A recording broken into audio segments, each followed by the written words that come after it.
प्रिय बंधुओं, एक बार पुनः हमारे अमर ज्ञान YouTube चैनल पर स्वागत है।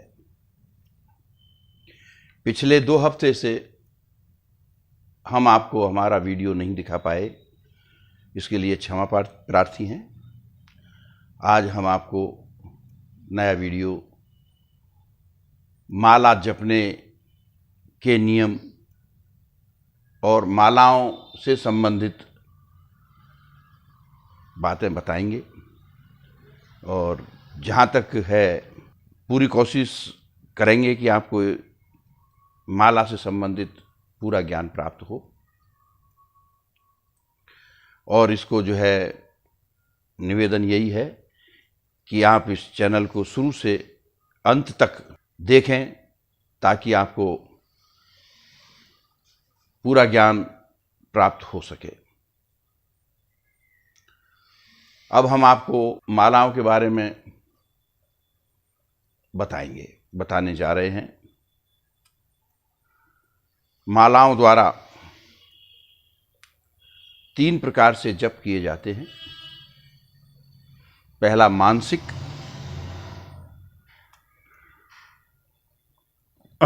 दूसरा वाचिक एवं उपासु।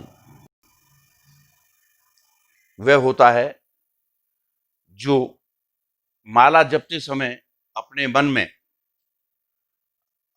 में या मन से ही आप जाप करें, वो मानसिक जप कहलाता है और इसका 1000 गुना फल प्राप्त होता है।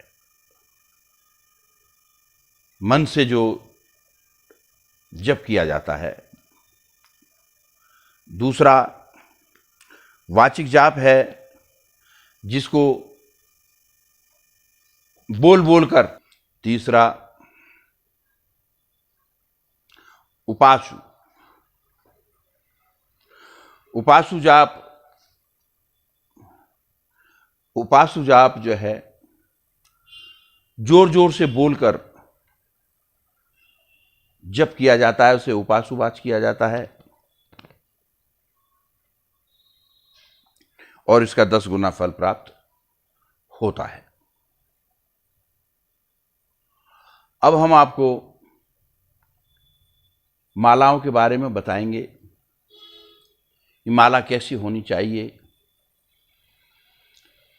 किस देवता के लिए कौन सी माला होनी चाहिए, आदि आदि। तो मालाओं का जाप करने के लिए क्या फल मिलते हैं, पहले आपको मैं ये बताने की कोशिश कर रहा हूं। घर में माला अगर जपी जाए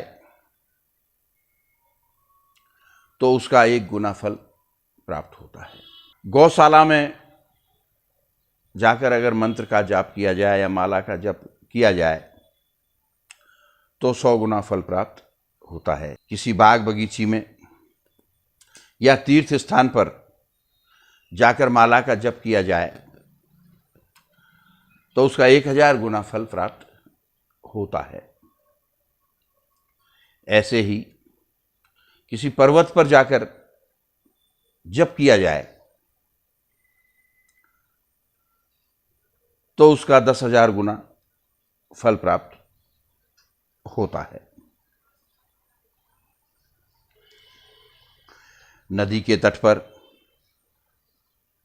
जाप करने से 1 लाख गुना फल प्राप्त होता है। देवालय में मंत्र जाप करने पर 1 करोड़ गुना फल प्राप्त होता है और शिवालय में जाकर अगर जप किया जाए तो असंख्य गुना फल प्राप्त होता है। यह सब शिव पुराण, महाशिव पुराण के अनुसार मान्यता प्राप्त है। इसी तरह माला जप करने के लिए कितने बीजों की, मनकों की होनी चाहिए, ये मालाएं नक्षत्रों के हिसाब से, अपने 27 नक्षत्र होते हैं और प्रत्येक नक्षत्र के 4 चरण होते हैं। इसलिए माला 27, 54 या 108 मनकों की होनी चाहिए। जप करने वाली माला को कभी भी धारण नहीं करना चाहिए और धारण करने वाली माला से कभी जप नहीं करना चाहिए। ये दोनों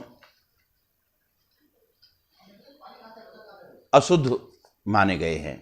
माला को बाजार से सीधे ही खरीद कर या कहीं से भी प्राप्त कर आते ही उसको जप नहीं करना चाहिए। माला को लाते समय सबसे पहले उसका शुद्धिकरण किया जाना चाहिए। शुद्धिकरण करके फिर अभिमंत्रित करना चाहिए।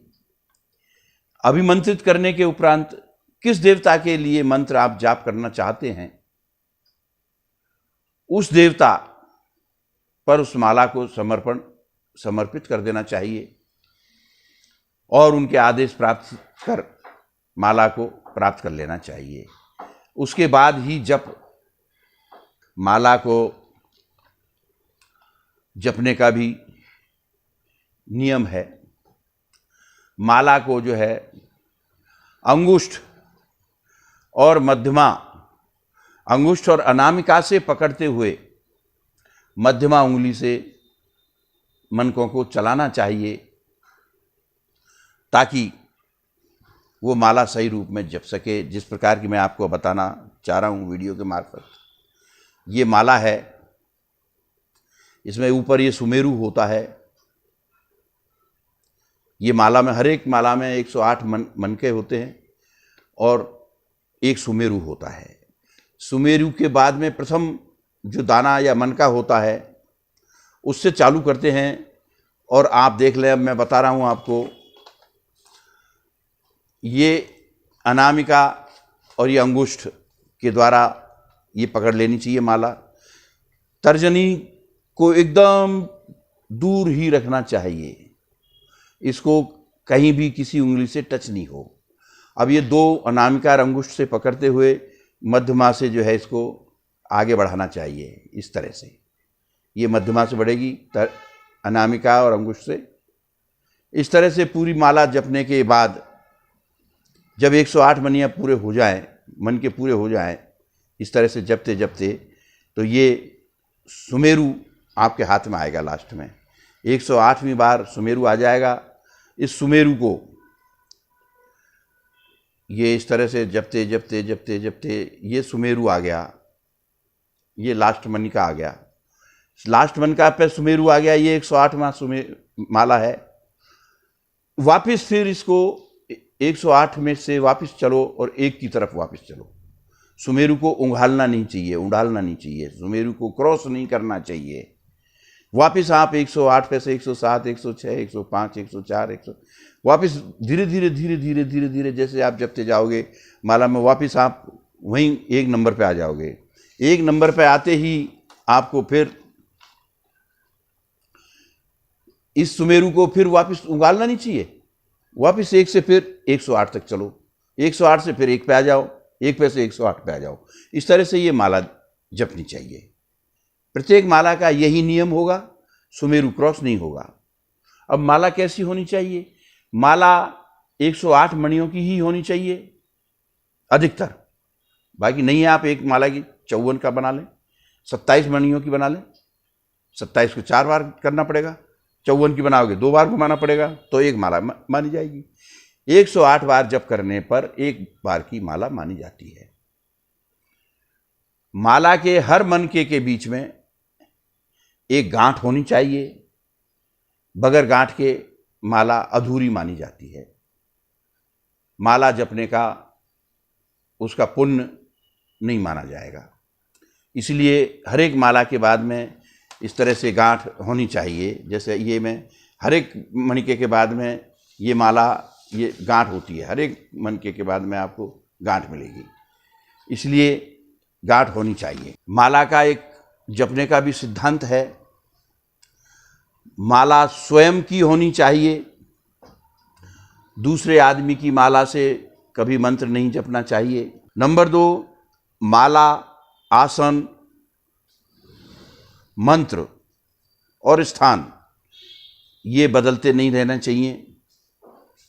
एक माला से एक ही मंत्र का जाप होना चाहिए और उसी आसन पर बैठना चाहिए जो रोजाना आप काम में लेते हैं।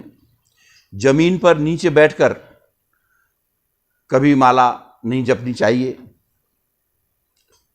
हमेशा अपने आसन पर ही बैठकर माला जपनी चाहिए। माला जो है ये बता दिया कि अपना आसन होना चाहिए, अपनी माला होना चाहिए और किस देवता के लिए वो माला आपने ले रखी है वो उसी देवता के मंत्र उस माला पे जपने चाहिए। अगर दूसरे देवता के लिए अगर आप मंत्र जाप करना चाहते हैं तो उस देवता के अनुसार, देवता के हिसाब से ही मालाएं होती हैं, किस देवता पर किस चीज़ की माला जपनी चाहिए, तो उस हिसाब से ये माला होनी चाहिए। इसके अलावा माला में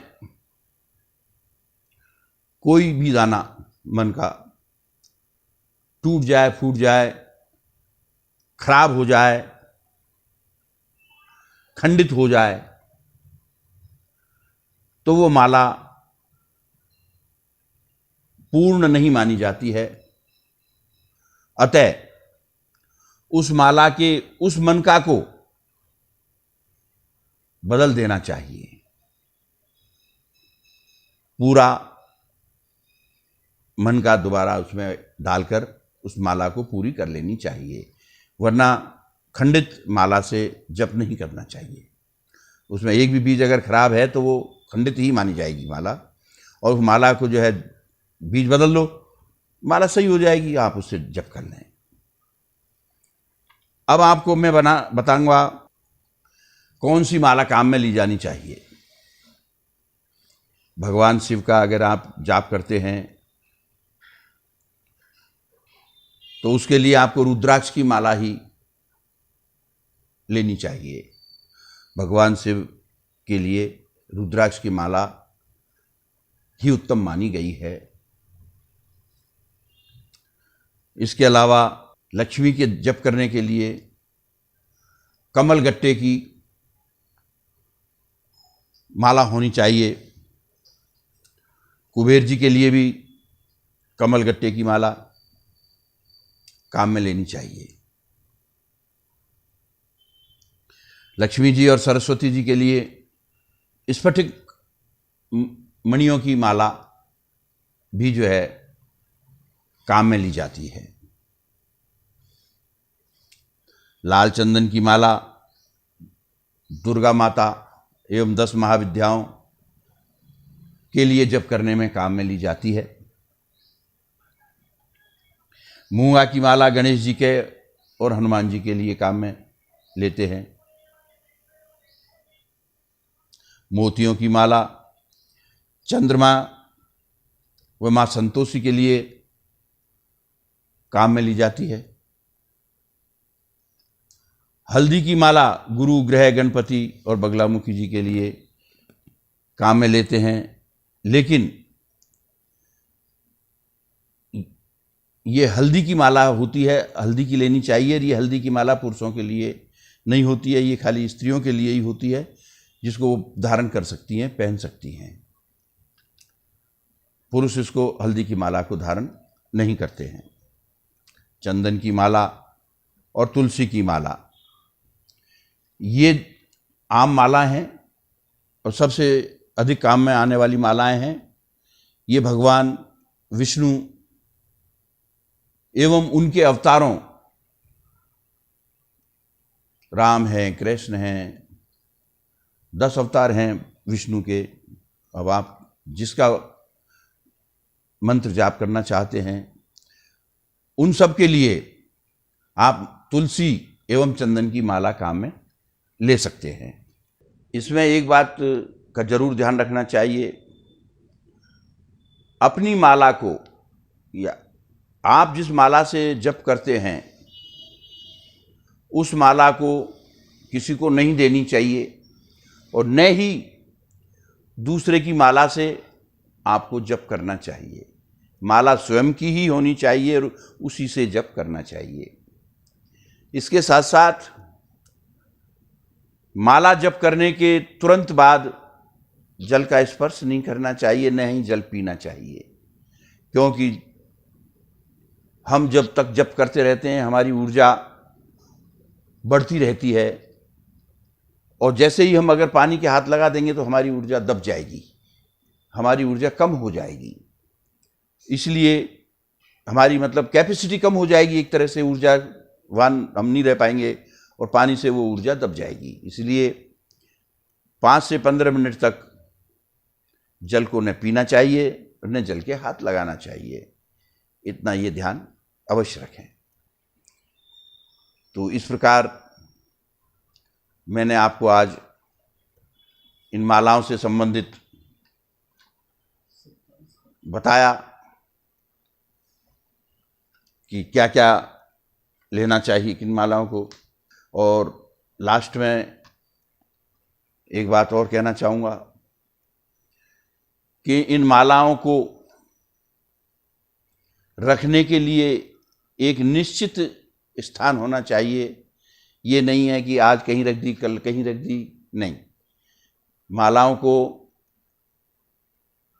अपने शास्त्र अनुसार जपने के लिए सुमरनी होती है, एक थैली टाइप होती है जिसमें अंदर जपते रहते हैं और इसको दिखावा नहीं करना चाहिए। अपनी माला गुप्त ही रखनी चाहिए और निश्चित स्थान पर रोजाना रखनी चाहिए और वहीं से वो लेनी चाहिए और अपना पाठ करना चाहिए। अतः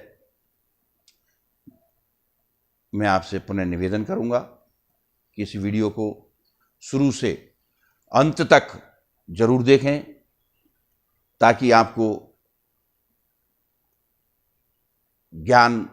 आपका ज्ञानवर्धन हो और हर एक चीज से आप ज्ञान प्राप्त कर लाभान्वित हों, ऐसी मेरी शुभकामनाएं हैं।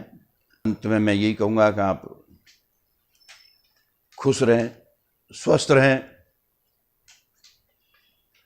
राम राम साहब।